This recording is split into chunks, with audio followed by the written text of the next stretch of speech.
I'm here at Chateau Seraphine in Pomerol, where the Krajewski family have been making wines since 2017. It's a relatively new venture. Previously, Martin had owned and run Château de Sours for many years.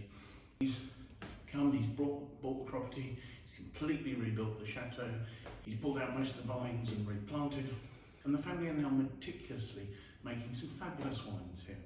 So I'm just tasting Chateau Seraphine's 2023. This is an en-primeur sample. So it's a wine that has still got to spend probably the best part of a year in a barrel aging, but we're here for the en-primeur tasting. So what I've got here is a wine with a beautiful, deep, dark colour, and yet it's not opaque. You know, it doesn't look as if it's been overworked to get a sort of a deliberately deep, dark colour, anything like that. The wine's got 14% alcohol, and you can see that in the forming some fairly pronounced tears as I swirl it on the edge of the glass. Let's take a look at the aroma, shall we?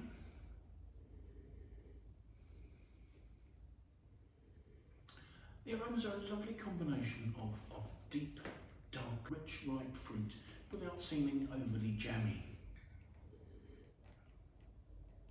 So it makes me think of ripe damsons, bullace, that sort of dark plum sort of note. A little bit of sort of red plum. It's not quite getting up to the sort of the heady black cherry sort of notes that some Pomerols can show. So let's have a taste, shall we?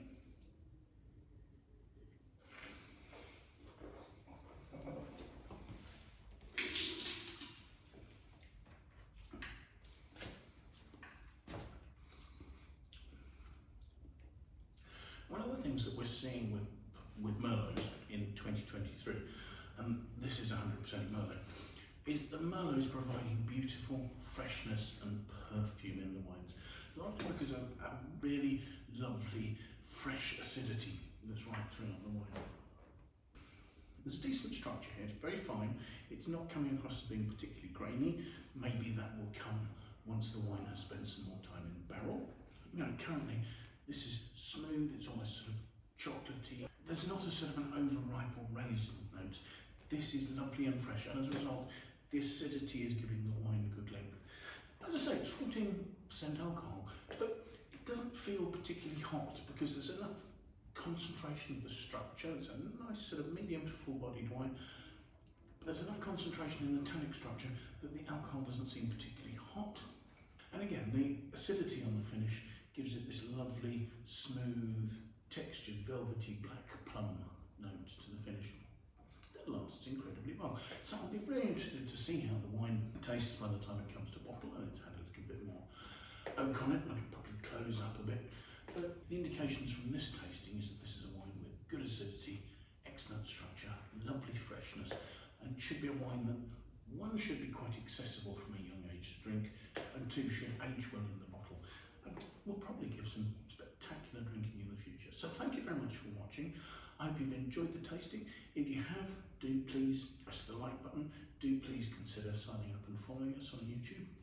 I'll leave a link in the notes below to our page on Wine Searcher so that you can find out more about the wine, where it's available, its pricing. You can also see the reviews.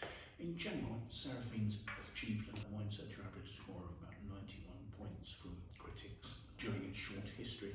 And I'm confident that this wine will at least equal that and could well exceed it. So thank you for watching, and do please try and take some time. Come and join us again for another tasting in the near future, won't you? Thanks again. Bye for now.